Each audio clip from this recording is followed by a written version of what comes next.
on a day-to-day basis, every patient, every person feels that something is an issue with their bone health during the monsoon, in regards to, specifically in regards to the monsoon. And I think so this is a great initiative to talk about how to have your bone health in perfect shape during monsoons. So I will take cover for. So what happens during monsoon? Well, as most of the patients, most of the people have experienced that during monsoons, they feel that there is increase in the joint pains, there is increased stiffness, specifically when we are getting up in the morning, specifically in the back, in the hand joints, also associated bone pain and muscle aches. So why specifically during monsoons? Because scientifically it has been shown that during monsoons there is a drop in the barometric pressure, and because of this drop the tissue expands and it creates pressure on the joints, and therefore you get more aches and pain in the joints. Also, other reasons which have been associated is increased humidity. It makes your blood dehydrated and thick, and therefore the circulation in the lower limb, in the joints, is a little bit impaired, causing increased joint pain.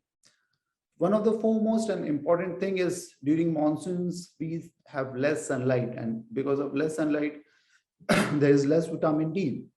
And more often in monsoons, we stay home and the exposure to sunlight is also reduced. So all in all, these are the various reasons why we experience more bone pain, more joint pains, increase stiffness, increase in muscle pain during monsoons. So coming to how can we manage, how can we make our bone health better during monsoon? So these are the various reasons, these are the various ways, I will say mantras to enhance your bone health during monsoons. Healthy diet, exercise, weight reduction, staying warm. You should cut the intake of caffeinated drinks, avoid smoking and drinking alcohol. And certainly when a patient is an elderly, how to prevent falls, because the bones are weak. If you fall often, you can fracture. So how to prevent falls, and take supplements. I am going to take all these points in detail, what consists of a healthy diet, what exercises you should do, how should you reduce your weight. So this all I will talk in detail in ways of managing bone health during monsoons. First and foremost, we have to understand how is bone health affected. First is with aging. As we all know that as we age, our bones become weak, we become more osteoporotic. So this is a very good graph showing that when you are in your early 20s, 30s, your bone mass increases, your bone becomes stronger. And as you are aging, you go towards 40, 50, 60 years, तो धीरे धीरे आपका जो हड्डी होता है वो धीरे धीरे और कमजोर होने लगता है, वो ऑस्टियोपोरोटिक होने लगता है. स्पेसिफिकली जब आप बात करते हैं, जब आपका एज 60, 70, 80 इयर्स होता है, तो आप देखें आपका बोन डेंसिटी काफी कम हो जाता है. एंड ये वो समय होता है कि जब आप गिरते हैं तो बहुत ज्यादा चांसेस होते हैं कि जस्ट एक ऐसा नॉर्मल गिरे और आपको फ्रैक्चर हो जाएगा. वाइस वर्सा जब आप यंग होते हैं, 20 साल के होते हैं, 30 साल के होते हैं, तो you may have so severe fall, even at that time you may not fracture yourself, but at that particular age, because your bones are weak, you are more prone to develop all these fractures. तो first thing as के साथ आपका bone week होते जाता है और आपका हड्डियां ऑस्टियोपोरोटिक होते जाता है. Second important reason is gender related like female patients जो होते हैं, उनमें हम लोग देखते हैं कि उनका बोन एज के साथ ज्यादा वीक होता है as compare to male patients. Because जब उनको मीनोपॉज होता है, उसके बाद कुछ हार्मोन्स की डेफिशिएंसी के कारण, कमी होने के कारण उनकी हड्डियां ज्यादा तेजी से कमजोर होती हैं. और इसलिए हम देखते हैं कि बहुत सारे जो ऑस्टियोपोरोटिक पेशेंट्स होते हैं, ऑस्टियोपोरोटिक फ्रैक्चर्स जो होते हैं, ज्यादातर वो फीमेल पेशेंट्स में होते हैं. तो फीमेल पेशेंट्स को इसलिए ज्यादा ध्यान देना चाहिए उनकी बोन हेल्थ के रिलेटेड, बिकॉज जैसे जैसे वो एज होते जाएंगे, एक तो एजिंग के साथ हड्डियां कमजोर होता है, और दूसरा स्पेसिफिकली बिकॉज आफ्टर मीनोपॉज उनका हड्डियां और कमजोर होता है. तो पहला मंत्रा, first mantra is healthy diet. आप एक अच्छा हेल्दी डाइट लें. अब ये बहुत कॉमनली पूछा जाता है कि क्या हेल्दी डाइट होता है. मैं बहुत फ्रूट्स खाता हूँ, मैं बहुत वेजिटेबल्स खाता हूँ, तो क्या मैं एक हेल्दी डाइट लेता हूँ? मैं दिन भर बस फ्रूट्स पे जीता हूँ, तो क्या ये एक हेल्दी डाइट है? जी नहीं। एक हेल्दी डाइट मतलब होता है एक बैलेंस डाइट। एक बैलेंस डाइट जिसमें आप, जैसे ये एग्जांपल दिया हुआ है कि ये आपका एक प्लेट है, एक प्लेट ऑफ फूड। तो जब आप अपना मील लें तो आपकी मील एक इक्वली, एक प्रॉपर प्रोपोर्शनेट में डिवाइड होना चाहिए, जिसमें कुछ वेजिटेबल्स होना चाहिए, फ्रूट्स होना चाहिए, कुछ अनाज, ग्रेन्स, पल्सेस, लेग्यूम्स, ये सब होना चाहिए, और प्रोटीन होना चाहिए। प्रोटीन में आप बहुत वेजिटेरियंस हैं तो दाल, ये सब में प्रोटीन होता है, डेयरी प्रोडक्ट्स, पनीर में प्रोटीन होता है। अगर आप नॉन वेजिटेरियन हैं तो आपको नॉन वेज खाने से भी प्रोटीन मिलता है। इसके साथ साथ एक इंपॉर्टेंट चीज होती है कि आप वाटर इंटेक लें, आप डेयरी प्रोडक्ट्स का इंटेक करें। तो आपका एक हेल्दी डाइट, एक हेल्दी प्लेट में सब चीज एक प्रोपोर्शनेट होना चाहिए। ऐसा नहीं कि बस आप फ्रूट्स लेते जा रहे हैं, ऐसा नहीं कि आप बस नॉनवेज लेते जा रहे हैं। आपका एक बैलेंस डाइट होना चाहिए, और जब हम एक बैलेंस डाइट लेते हैं तो हमें उस बैलेंस डाइट से सारे मिनरल्स, सारे न्यूट्रिएंट्स मिलते हैं, जो कि हमारी बोन हेल्थ के लिए बहुत जरूरी होते हैं। तो क्या हम, कितना हमें रोज लेना चाहिए जिसको हम कहें कि हम एक हेल्दी डाइट ले लें? तो अगर आपको रोज कम से कम 400 ग्राम्स ऑफ फ्रूट लेना चाहिए, 400 ग्राम्स वेजिटेबल्स लेना चाहिए, 180 ग्राम्स ग्रीन्स लेना चाहिए।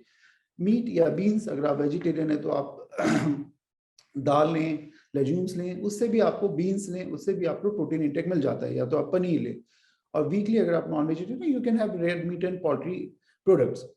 सो दिस इज हाउ आपका एक नॉर्मल डाइट रेजिम होना चाहिए। रोज आपको इतना सब डिवाइडेड पोर्शन में लेना चाहिए।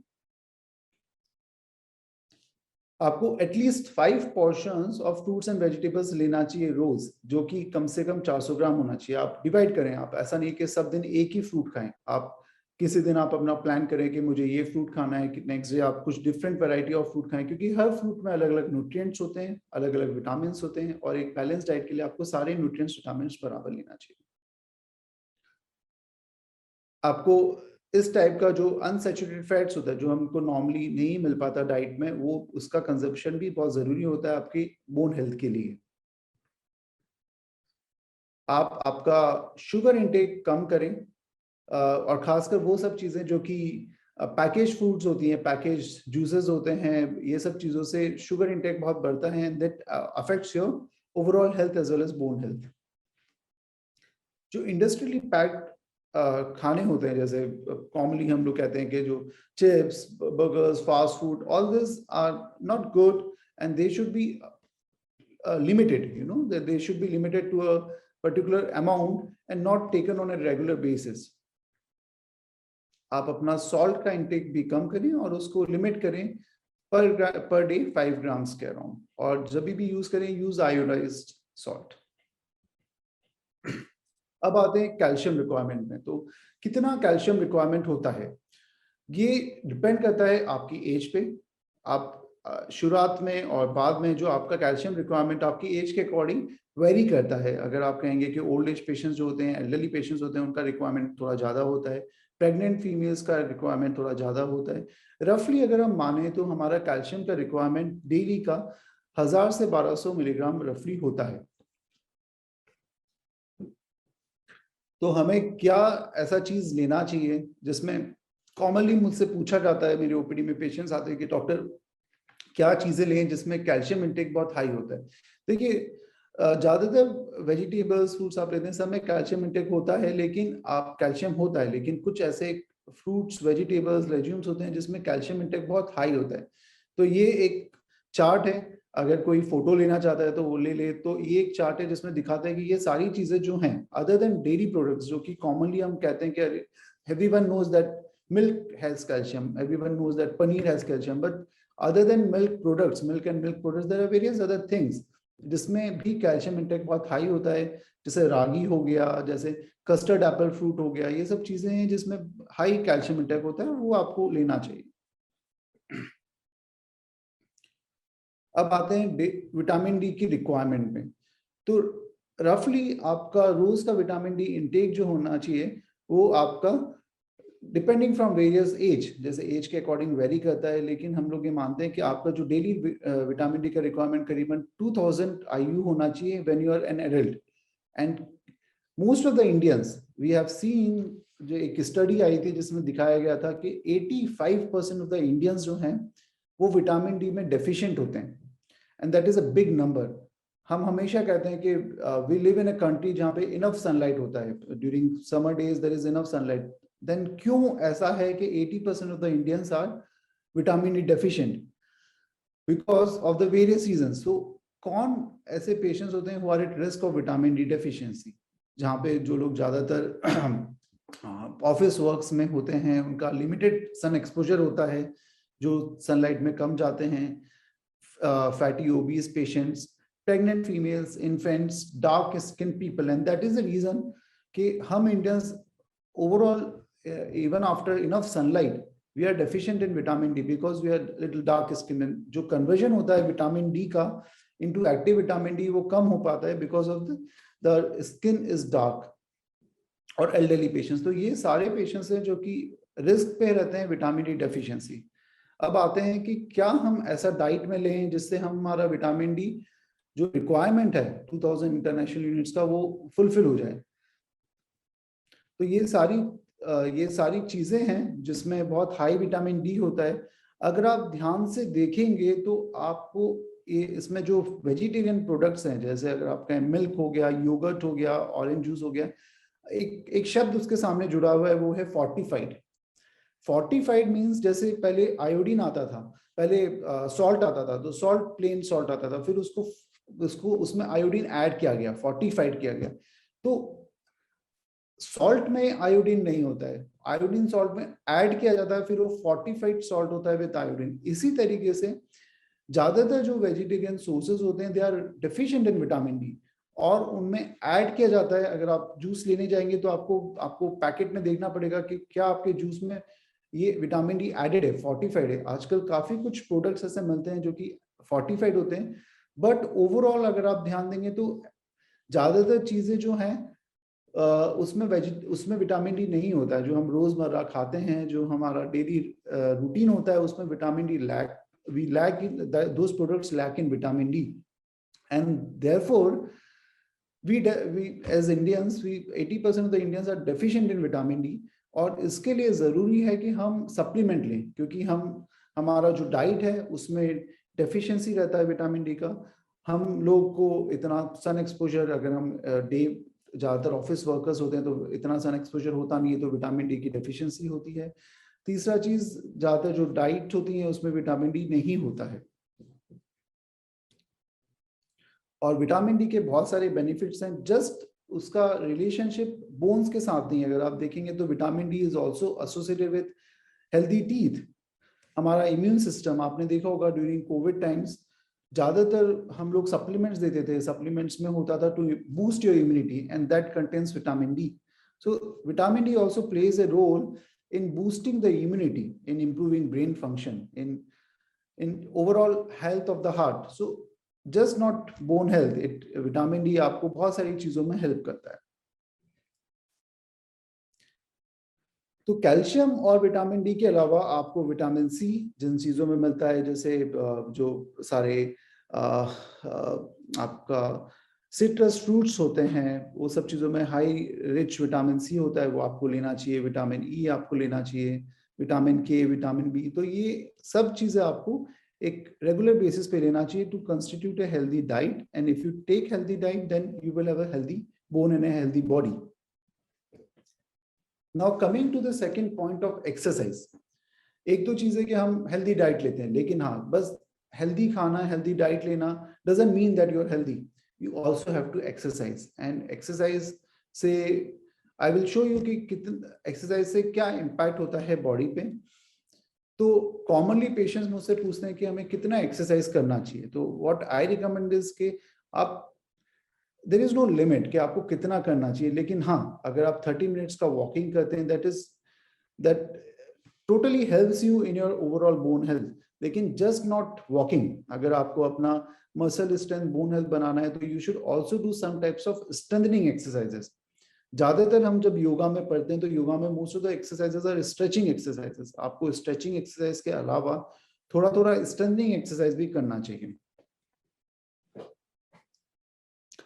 एग्जाम्पल दिखाने के लिए कि ये एक एक नॉर्मल एथलीट जो एथलीट है फॉर जो थ्रोअर्स होते हैं, फॉर एग्जांपल एक नीरज चोपड़ा जैसे हैं थ्रोअर्स, तो उनका एक आर्म जिससे वो थ्रो करते हैं और दूसरा आर्म जिससे वो थ्रो नहीं करते हैं, तो उसका एक सीटी स्कैन लिया गया था।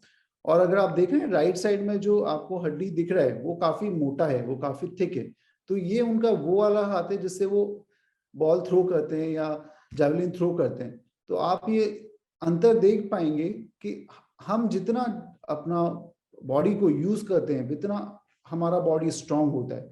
आप जितना एक्सरसाइज करेंगे, आप जितना आप यूज करेंगे आपका बॉडी को, आपका मसल्स स्ट्रांग होगा, आपका बोन स्ट्रांग होगा।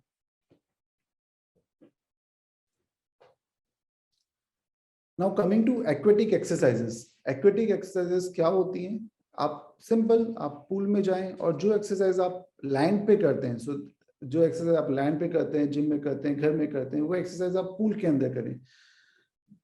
कुछ कुछ पेशेंट्स जो कि एल्डरली होते हैं, उनको जॉइंट पेन्स होता है, तो बहुत सारे पेशेंट्स ऐसा कहते हैं कि वो लैंड बेस्ड एक्सरसाइजेस उनको करने में दिक्कत आता है, वो जब एक्सरसाइज करते हैं तो उनका पेन बढ़ जाता है। ऐसे ऐसे मोमेंट पे अगर ऐसे पेशेंट्स हैं तो उनके लिए एक्वेटिक या हाइड्रोथेरेपी, जैसे हम लोग एक्वेटिक बेस्ड एक्सरसाइजेस करते हैं, वो काफी बेटर होता है, क्योंकि जब पानी में जाते हैं तो बायोंसी रिड्यूस होता है और इसके कारण से आपके जॉइंट्स पे स्ट्रेस कम होता है।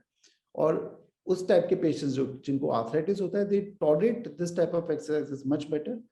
अगर आपको स्विमिंग नहीं भी आता है तो भी आप जस्ट पूल में जाएं, आप पूल के अंदर वॉक करें, आप पूल के अंदर थोड़ा मूवमेंट करें, स्ट्रेचिंग करें। आई think so that is also very very sufficient in making your joints move, making your muscles move. Then coming to yoga, एक कॉमन इन हम लोग क्योंकि इंडिया में रहते हैं तो ज्यादातर पेशेंट्स कहते हैं कि डॉक्टर हम योगा करते हैं, अब हम अगर हम योगा करते हैं तो हमें एक्सरसाइज की क्या जरूरत है? तो जी हाँ, बहुत अच्छी बात है आप योगा करते हैं, योगा करना बहुत अच्छी बात होती है, योगा से आपका स्ट्रेचिंग एक्सरसाइजेस होता है। लेकिन हाँ, आपको योगा के साथ साथ स्ट्रेंथनिंग एक्सरसाइजेस भी करना बहुत जरूरी है। स्ट्रेंथनिंग मतलब आपका मसल्स स्ट्रेंथनिंग एक्सरसाइजेस, तो आप मिक्स करें, आप योगा के साथ साथ स्ट्रेंथनिंग एक्सरसाइज भी अपने रूटीन में इनकॉर्पोरेट करें। ताई ची हो सकता है बहुत सारे लोगों ने इसका नाम ना सुना हो, ये एक टाइप का एक्सरसाइज होता है जो कि चाइनीज एक्सरसाइज है। ये इसमें ज्यादातर एम होता है कि आपका कोऑर्डिनेशन बढ़ाना, आपका कार्डियक रेस्पिरेटरी फिटनेस के लिए, फ्लेक्सिबिलिटी और बैलेंस के लिए, एक टाइप का इम्प्रोवाइजेशन है। हमारे इधर जैसे योगा है वैसे उधर ताई ची एक्सरसाइज होता है। तो if you know this you can also incorporate this exercise routine. Now coming to the third point of weight, हमारा वेट कितना होना चाहिए? तो अगर आप ओबीज हैं, अगर आप ओवरवेट हैं, तो ओवरऑल आपका जो वेट है वो आपके जॉइंट्स पे प्रेशर डाल रहा है, और at some point of time your body is going to say that is enough for me. वो कह देगा कि अब इतना वेट करके हमें दिक्कत हो रहा है, एंड आपका फिर बोन पेन्स, जॉइंट पेन्स बढ़ जाता है। तो to prevent early arthritis you should always keep your weight in check, and ideally your BMI should be 18.5 to 25. आप बहुत सारे तरीके से कर सकते हैं, या तो आप बर्न आउट करके कर सकते हैं या तो आप इनटेक कम करके कर सकते हैं। There are mainly two ways. आप जितना इनटेक करते हैं आप उससे ज्यादा बर्न आउट करेंगे, एक्सरसाइज करेंगे, रनिंग करेंगे, तो आपका बॉडी वेट कम होगा। अगर आप वो नहीं कर पाते हैं, जैसे एल्डरली पेशेंट्स जब मेरे पास आर्थराइटिस के साथ आते हैं तो वो इतना एक्सरसाइज, इतना बर्नआउट नहीं कर पाएंगे कि वो वेट रिड्यूस कर सके। तो उस मोमेंट पे हम लोग कहते हैं कि या तो आप एक काम करें, आप जितना इनटेक लेते हैं वही कम कर देंगे, तो आपको ओवरऑल जो डेली रूटीन में बर्नआउट होगा वो आपके इनटेक से कम हो जाएगा। That is the way of reducing weight. और बहुत सारे डाइट रेजिमेंट्स, बहुत सारे different types of intermittent fasting, GM diets which are available. You can contact a dietitian how to reduce weight, and you should always keep your body healthy, keep your weight in check. Now, specifically during monsoons, it is very important कि आप you stay warm. तो किस तरीके से, अगर आप you take a warm water bath, it will increase blood flow in your body, it will make you feel better, it will reduce the stiffness in the joints, it will reduce pain in your bones and in your muscles. बहुत सारे patients कहते हैं कि जब वो specifically monsoons में, winters में जब वो एसी में जाते हैं तो उनको ज़्यादा स्टिफनेस होता है। तो आप एसी अगर आपको ऐसा है तो आप you stay in warm climate, hot climate other than AC. और गर्म पानी का सेक, hot water fermentation, you can have simple hot water bags और electric pads, whatever you have at home you can have that. और आप सिकाई करें आपका जॉइंट्स पे जहाँ पे पेन होता है दिन में 2 से 3 से 4 बार, you will feel better with this. Cut the intake of caffeinated drinks. हमारा आदत होता है when we are in office we take lots of coffees, teas with sugar, and I think so that's not a healthy lifestyle. आप अपना जो caffeinated drinks का intake है वो आप रिड्यूस करें। इंस्टेड आपको during monsoon you can take hot water, आप गर्म पानी पिए, आप ग्रीन टी पिए, गरम गरम ग्रीन टी। सो नॉर्मली हमारा टेंडेंसी होता है कि हम मानसून और विंटर्स में because it is cold, we take the intake of tea and coffee increases, so instead you substitute your tea and coffee intake with hot waters or green teas. And everyone knows about this, you should avoid smoking and drinking alcohol. It impacts your bone health, it reduces the bone mineral density and overall health of the body, and आप इसको avoid करें for enhanced bone health. Now coming to the point के prevention of falls, हम देखते हैं कि काफी जो पेशेंट्स होते हैं जो एल्डरली होते हैं, उनको वो गिर जाते हैं घर में, और हमें ऐसा लगता है कि अरे इतना मामूली तो गिरे थे, इतना मेजर इम्पैक्ट भी नहीं था, लेकिन फिर भी फ्रैक्चर हो गया। हाँ, क्योंकि उनका हड्डी कमजोर था, इसके कारण से। आप अगर बच्चों को देखेंगे वो इतना खेलते हैं, इतना गिरते हैं, लेकिन उनको इतना फ्रिक्वेंटली फ्रैक्चर नहीं होता जितना एल्डरली पेशेंट्स को होता है, because their bones are stronger. So if you have elderly people at home, अगर आपके घर में हैं कोई बुजुर्ग हैं जो आपके घर में, तो आपको ये सब चीजें ध्यान देना चाहिए कि कैसे आप उनको गिरने से बचाएं। तो आप ये सब चीजें रूल आउट करें, क्योंकि एल्डरली पेशेंट्स में हम देखते हैं कि अगर उनको इम्पेयर्ड कैटरेक्ट होता है, इम्पेयर्ड विजन होता है, तो ज्यादा चांसेस होते हैं कि वो गिरेंगे। अगर उनको कुछ न्यूरोलॉजिकल प्रॉब्लम होता है, उनको वीकनेस रहता है पैरों में, मांसपेशियों में, तो फिर भी चांसेस बढ़ जाते हैं गिरने के और फ्रैक्चर्स के। पेशेंट्स जो कि क्रॉनिक रहते हैं, क्रॉनिक डिजीजेस होती हैं, वो पेशेंट्स में भी बहुत सारे चांसेस होते हैं कि वो फॉल के चांसेस बढ़ जाते हैं। और ये स्टडीज ने दिखाया है कि हर 4 में से एक ओल्ड एल्डरली पर्सन हर साल गिरता है, और इसको हमें कम करना है, क्योंकि जितने ज्यादा फॉल्स होंगे उतने ज्यादा फ्रैक्चर्स होंगे, और फ्रैक्चर्स जब एल्डरली पेशेंट्स में होते हैं तो वो एक अलग से एक रिस्क होता है। रिस्क क्योंकि मेडिकली भी उनका बॉडी अब इतना फिट नहीं रहता है, रिस्क इसलिए होता है क्योंकि उनका हड्डी भी कमजोर होता है, तो दोनों तरीके से रिस्क काफी बढ़ जाता है। तो prevention is always better than cure, और इसके लिए हम ऐसे प्रिकॉशंस लें, हम अपना बोन हेल्थ को स्ट्रॉन्ग करें, हम घर में ऐसी चीजें यूज करें ताकि वो हमारे जो बुजुर्ग हैं, एल्डरली लोग हैं जो हमारे घर में, वो कम से कम गिरें। तो आप क्या ऐसा कर सकते हैं? आप एक तो हड्डियों को मजबूत कर सकते हैं, और आप गिरने के चांसेस को कम कर सकते हैं। तो बहुत सारी चीजें होती हैं जो हम घर में कर सकते हैं जिससे आप घर में जो फॉल के चांसेस है वो कम हो जाएं। जैसे आप इस तरीके की बाथरूम में रेलिंग यूज कर सकते हैं, आप एंटी स्किड टाइल्स यूज कर सकते हैं। हम लोग कॉमनली देखते हैं जब पेशेंट्स, हम जब उनसे हिस्ट्री लेते हैं कि आप कैसे गिरे, तो कॉमनली पेशेंट्स 2 चीजें बोलते हैं, या तो वो बाथरूम में गिर जाते हैं, बाथरूम में उठते हुए गिर जाते हैं, या तो फ्लोर वेट होता है तो गिर जाते हैं, या तो उनके घर में कालीन होता है और उसमें उनका पैर फंस जाता है और वो गिर जाते हैं। तो अगर आपके घर में एल्डरली पॉपुलेशन, एल्डरली कोई है, तो आप बाथरूम में स्पेसिफिकली फोकस करें कि आप इस तरीके के होल्डर्स लगाएं, आप एंटी स्किड टाइल्स लगाएं ताकि उनको उठने में दिक्कत ना हो। आप टाइल्स ऐसे यूज करें कि वो स्लिपरी ना हो। आप घर में कालीन ये सबको फोल्ड करके रखें। तो ये सब तरीके हैं कि हम घर में जो फॉल रिस्क होता है उसको डिक्रीज कर सकते हैं। और कुछ एल्डरली जो होता है जिनको वीकनेस इशू होता है, न्यूरोलॉजिकल इशू होता है, अगर आप उनको एक सपोर्ट देंगे, ऐड देंगे, तो उनको कॉन्फिडेंस बढ़ेगा और उनके गिरने के चांसेस भी कम होंगे। और हाँ, ये सारे तरीके हैं, this are all the preventive measures. और अगर ये सब चीजें काम नहीं करती है और तभी भी आपको पेन परसिस्ट करता है, you have everything which is not working, then surgery is one solution which can make you better, which can make you young again. और चीजें बहुत बदल गई हैं। पहले हमारे ऑर्थोपेडिक्स में जब पेशेंट आते थे तो उनका फ्रैक्चर होता था, तो इस तरीके से पेशेंट्स को पहले प्लास्टर लगाया जाता था या इस तरीके से उनको बेड पे कहा जाता था, आप 3 महीना रेस्ट करिए, 3 महीने के बाद हड्डी जुड़ जाएगा।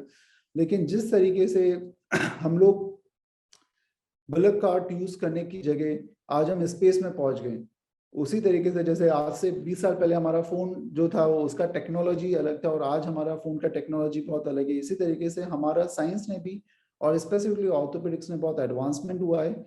और आज हम जस्ट ऑपरेट करने की बात नहीं करते, आज हम ये बात करते हैं कि पेशेंट्स कितना जल्दी डिस्चार्ज होते हैं, पेशेंट्स कितना जल्दी चलना फिरना शुरू करते हैं सर्जरी के बाद, कैसे पेशेंट्स का हॉस्पिटल स्टे कम होता है, क्योंकि जितना ज्यादा हॉस्पिटल स्टे होता है उतना ज्यादा risk of infection, risk of comorbidities बढ़ता है। आज पेशेंट्स चाहते हैं कि वो जल्दी से जल्दी रिकवर करें और वो किसी पे डिपेंडेंट ना हो। तो ये सब चीजें हमारे ऑर्थोपेडिक्स में आजकल एडवांसमेंट हुई है और हम चाहते हैं कि हर पेशेंट का एक्सपीरियंस बहुत अच्छा हो in terms of the recovery. और यस, मैं कह सकता हूं कि हम लोग आज अब ऑर्थोपेडिक्स में प्लास्टर्स और स्प्लिंट्स की जगह we are aiming to make patients young again, वापस से वो उनमें वही एंथुसियाज्म, वही उनको डिसेबिलिटी ना हो, वो इतने फिट रहें कि उनको लगे कि they can do everything what is possible at the age of what is possible when they were young. तो क्या जब भी आप ऐसा सर्जरी डिसाइड करें तो बहुत सारी चीजें हैं जो आपको आपके डॉक्टर से डिस्कस करना चाहिए। और स्पेसिफिकली जब हम लोग देखते हैं एल्डरली पेशेंट्स, ऑस्टियोपोरोटिक पेशेंट्स, उनको जब आर्थराइटिस हो जाता है, तकलीफ होता है, तो बहुत सारे पेशेंट्स को ये मिथ होता है कि रिप्लेसमेंट के बाद, सर्जरीज के बाद पेशेंट्स चल नहीं पाएंगे, पेशेंट्स को बहुत दिनों तक बेड रेस्ट का जरूरत पड़ेगा, patients will not be, there will be lot of pain. So there are various myths about the surgeries. तो जो मैं आपको दिखाना चाहता हूँ वो है आज का एडवांसमेंट, जो प्रैक्टिस हम लोग करते हैं यहाँ पे हिंदुजा हॉस्पिटल में, जिसमें पेशेंट्स आर नियर नॉर्मल, दे वो सब कुछ कर सकते हैं जो कि एक नॉर्मल इंसान कर सकता है, and therefore we call it as a magic, the magic of turning them young again, the magic of making them near normal. तो जैसे आप देखेंगे पेशेंट है जिनका हिप रिप्लेसमेंट हुआ और आप देखेंगे सुबह ऑपरेशन हुआ और शाम को पेशेंट इस तरीके से चल पा रहे हैं, and this is a magic. किसी को बिलीव नहीं होगा कि आज से बहुत साल पहले पेशेंट्स को एक महीना पेशेंट एडमिटेड रहते थे, पेशेंट शायद एक महीने तक ऑपरेशन के बाद बेड से उठते नहीं थे। तो आज पेशेंट्स जिस दिन ऑपरेशन होता है उसके दिन शाम को ही इस तरीके से चलना फिरना शुरू कर देते हैं। और हमारे इंडियन कल्चर में रिक्वायरमेंट होता है, बहुत सारे पेशेंट्स का रिक्वायरमेंट होता है, खास करके हम स्क्वाट कर सकें, हम वज्रासन कर सकें, हम मंदिर में बैठ सकें, हम इंडियन टॉयलेट यूज कर सकें। तो ये हमारा इंडियन कल्चर का रिक्वायरमेंट है। और बहुत सारे पेशेंट्स जो खासकर रिमोट एरिया से आते हैं, विलेज से आते हैं, वो अगर वो ये सब चीजें नहीं कर पाते हैं तो वो उनको लगता है कि वो नॉर्मल उनका जिंदगी जी नहीं पा रहे हैं। तो जिस टाइप का सर्जरी हम लोग करते हैं उस टाइप के सर्जरीज में इस टाइप से आप सब कुछ कर सकते हैं। तो आपको कोई लिमिटेशंस नहीं रहता है, कोई प्रिकॉशंस नहीं रहता है कि आप ये चीजें नहीं कर पाएंगे, आप वो चीजें नहीं कर पाएंगे, आप सब कुछ कर पाएंगे जो एक नॉर्मल इंसान कर पाता है। और हाँ, आप कुछ दिनों में आप इस तरीके से डांस भी कर सकेंगे, एंजॉय कर सकेंगे आपकी लाइफ। आप यात्रा, जो पेशेंट्स होते हैं जो बहुत स्पेशली होते हैं, उनको यात्रा करना होता है, यू कैन डू एवरीथिंग जो एक नॉर्मल इंसान कर पाता है। और ऐसा नहीं है कि अगर एक बार ऑपरेट हुआ तो दोबारा ऑपरेट नहीं कर सकते, दोबारा ऑपरेट होने के रिजल्ट्स अच्छे नहीं होते। बहुत सारे डिफिकल्ट केसेस भी हम लोग मैनेज करते हैं। ये पेशेंट जिनका ऑपरेशन हुआ 2 बार सर्जरी होने के बाद, वो पेशेंट्स को भी दोबारा सर्जरी करने के बाद भी पेशेंट सुबह ऑपरेट हुए हैं और शाम को इस तरीके से चल पा रहे हैं। तो अगर आपका रिविजन सर्जरी होता है उसके बाद भी आप वही एक्सपेक्ट कर सकते हैं जो आपका पहला सर्जरी हुआ है। आज पेशेंट्स 3 से 5 दिन में डिस्चार्ज हो जाते हैं, इसलिए नहीं क्योंकि हम लोग उनको कहते हैं कि अब आप घर चले जाओ, इसलिए क्योंकि पेशेंट हमको कहते हैं कि डॉक्टर अब मैं ठीक हूँ, मुझे और हॉस्पिटल की एडमिशन की या हॉस्पिटल में रहने की जरूरत नहीं है। ये पॉसिबल हो पाया है क्योंकि बहुत सारी चीजें हैं जो हम फॉलो करते हैं और इस कारण पेशेंट आजकल बहुत जल्दी डिस्चार्ज हो पाते हैं और घर जा पाते हैं। और दिस इज द टेक्निक जो मैं यूज करता हूँ, जिसमें टाँके भी नहीं होते हैं, तो बगैर टाँकों की सर्जरी होती है और आपको टाँके निकलवाने की भी जरूरत नहीं पड़ती है। और नी रिप्लेसमेंट के बाद भी आप इस तरीके से बैठ सकते हैं, जिस तरीके से ये सर्जन का मैंने ऑपरेशन किया था, सुबह ऑपरेशन किया था और शाम को इस तरीके से वॉक कर पा रहे थे नी रिप्लेसमेंट। और करीबन 2 हफ्ते के बाद आप देखेंगे इनका ये घुटना कितना मोड़ पा रहे हैं और एक नॉर्मल इंसान जैसे बैठ सकते हैं वैसे सब कुछ कर पा रहे हैं। और ये करीबन 1-2 हफ्ते में पेशेंट इंडिपेंडेंटली अपना वॉक कर पा रहे हैं, इंडिपेंडेंटली सब कुछ कर पा रहे हैं। आप जिस दिन ऑपरेशन होता है, बहुत पेशेंट्स होते हैं जिनके दोनों घुटने बदले होते हैं और वो कहते हैं कि डॉक्टर हम दोनों नी रिप्लेसमेंट करा के चल पाएंगे कि नहीं चल पाएंगे। तो हाँ, पहले दिन आप ऑपरेशन के बाद ऐसे चल पाते हैं, करीबन 1-2 हफ्ते में बगैर वॉकर के आप इंडिपेंडेंटली चल पाते हैं। आप देखेंगे बहुत कॉम्प्लेक्स केसेस, जैसे ये इतनी ओबीस पेशेंट थी जिनका पूरा घुटना बहुत बुरी तरीके से आर्थराइटिस हो चुका था, तो उनका भी ऑपरेशन, और इस तरीके से वो 1-2 हफ्ते में बिल्कुल एक नॉर्मल इंसान की तरह चल पाए। और ये सब आप एक्सपेक्ट कर सकते हैं एक नी रिप्लेसमेंट सर्जरी के बाद भी, कि पेशेंट्स बैठ सकते हैं, स्क्वाट कर सकते हैं, नीचे लो स्टूल पे बैठ सकते हैं, नीचे फ्लोर पे बैठ सकते हैं, और this is how she walks. और खासकर हम बात करेंगे रिवीजन सर्जरीज, तो रिवीजन सर्जरीज के बाद भी वो सब पॉसिबल है जो प्राइमरी सर्जरीज के बाद है। तो हाँ, आज चीज़ें बहुत बदल गई हैं, जिस तरीके की हमारी टेक्नोलॉजी बदल गई है। आज पेशेंट सेम डे वॉक करते हैं, जल्दी से जल्दी घर जा पाते हैं, डांस कर पाते हैं, वो सब कुछ कर पाते हैं जो पहले पॉसिबल नहीं था। इवन आफ्टर फ्रैक्चर्स, पेशेंट्स अगर कहेंगे फ्रैक्चर्स होता है तो फ्रैक्चर के बाद भी पेशेंट्स को सेम डे सर्जरी के बाद वॉक कराया जाता है। पेशेंट्स इस तरीके से जब हड्डी जुड़ जाता है इंडिपेंडेंटली वॉक कर पाते हैं।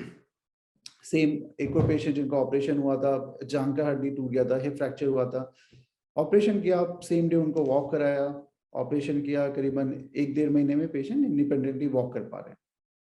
और इस तरीके से जब घुटनों के बहुत कॉम्प्लेक्स फ्रैक्चर्स होते हैं कि जिसमें पेशेंट का हड्डी जॉइंट का फ्रैक्चर हो जाता है, उसके बाद भी आप देखेंगे पेशेंट का हड्डी जुड़ जाता है और पूरा नॉर्मल, जो एक नॉर्मल लाइफस्टाइल होता है वो सब वो कर पाते हैं। शोल्डर फ्रैक्चर्स के बाद भी पूरा मूवमेंट आ जाता है। तो बहुत सारी चीजें हैं जो अब बदल गई हैं ऑपरेशन के बाद, हमारा एडवांसमेंट के बाद। लेकिन फिर भी अगर मैं कंक्लूड करूंगा, मैं कहूँगा prevention is always better than cure. तो आप वो सब चीजें करें जिससे आप अपनी बोन हेल्थ को स्ट्रॉन्ग कर सकते हैं, आप उसको मजबूत बना सकते हैं। आप अपने जॉइंट्स और बोन का प्रॉपर केयर करें। कैसे? आप एक हेल्दी डाइट लें, आप रेगुलर एक्सरसाइज करें, आप अपना वेट चेक करें, आप during monsoons you stay warm, you take hot water bags. If nothing else, then surgery is the last resort. But we have improvised, we have developed from just plasters and now we have moved towards making patients young again. वापस से वो सब वो normal सब कुछ कर पाते हैं जो वो पहले कर पाते थे।